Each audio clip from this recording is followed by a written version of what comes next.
Hi, I'm Jason Houtsma, guitar instructor for worshipartistry.com.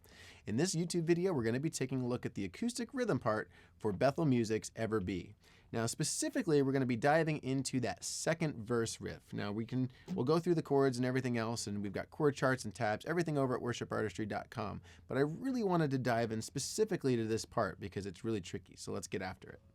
Now for most of the song, we're just doing a real 16th note pattern, just 1 E and a 2 E and a 3 E and a 4 E and a just constant down up strum. We want it to be really even. Everything just kind of grooves within that song. Now on verse 1, we kind of do a little lighter strumming, but it's just still based out of that same feel. What I really want to focus on in this section is taking a look at verse 2. Now, verse 2 has this arpeggiated pattern. I'm going to play for you what we're going to do, and then we'll talk through it.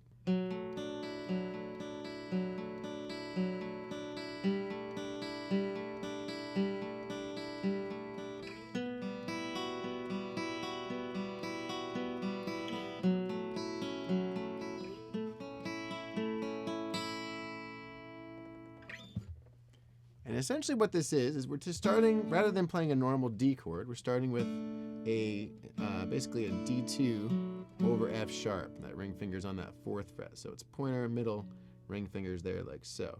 And we're just arpeggiating. We're walking right up with an alternate picking pattern. So 1 E and a 2 E and a 3 E and a 4 E and a. All right, when it switches to that E minor in the next measure, we're just going to put our pinky on the 5th fret of the B, or I'm sorry, of the D string, and everything else stays the same. And arpeggiate that. Now you can either use your pinky to slide, or a lot of times I'll slide with my ring finger. I haven't been super consistent with it, but essentially the shape that you need to make is your pointer finger is on the 7th fret of the B and your ring finger on the 9th of the D string. And here's where it gets tricky, is you're going to change up your pattern. So instead of walking straight up, we're going to go D, G, E, B.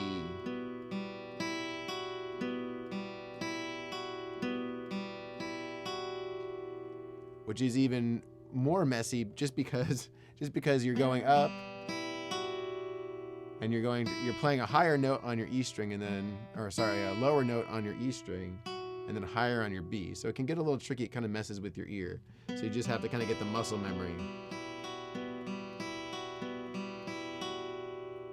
Then we're going to drop down for the F sharp minor, ring finger's on the 4th, and our pointer finger is going to be barring the G and B, but we need to leave the E string open. And then we're going to do the same pattern, once again going D, G, E, B.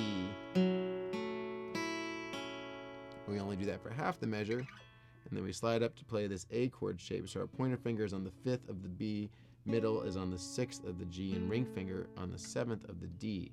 And that one you can go either way because these two notes are the same. So whether you want to go straight up or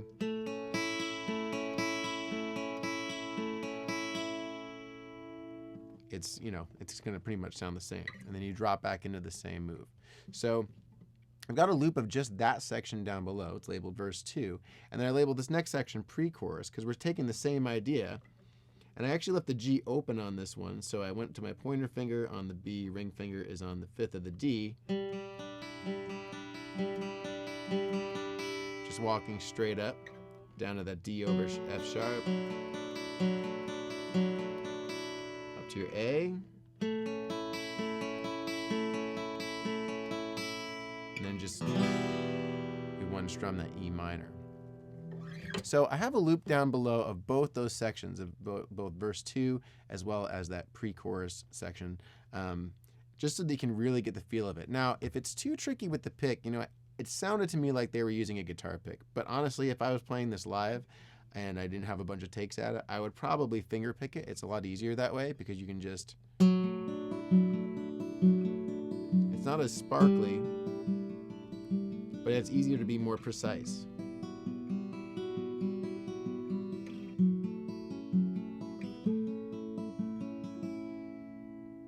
It a little quieter. It doesn't have quite the attack on it, but it's way easier to lock in, I felt like. But maybe you're more comfortable with the pick, so you can do that as well. Either way, it's a very cool part, and you should definitely have it in that second verse. All right, let's go ahead and take a look at the walkthrough.